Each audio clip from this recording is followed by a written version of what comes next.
You hear him right there. Yep. So let me give you some advice. I love that you shot your gun to mask the noise of you dropping, but instead of ramming your drone into the cabinet, you could have just heard him and then pre-aimed him, but you made so much noise with your drone that he might know you're coming now. Garre.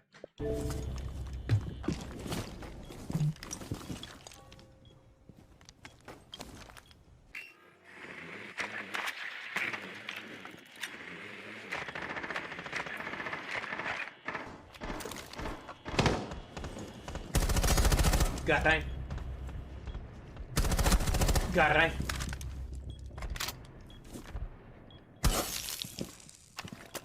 You could punch the maestro cam if you want.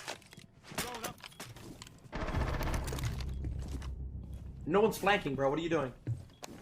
If I was you, I would punch them. Wait, somebody was flanking.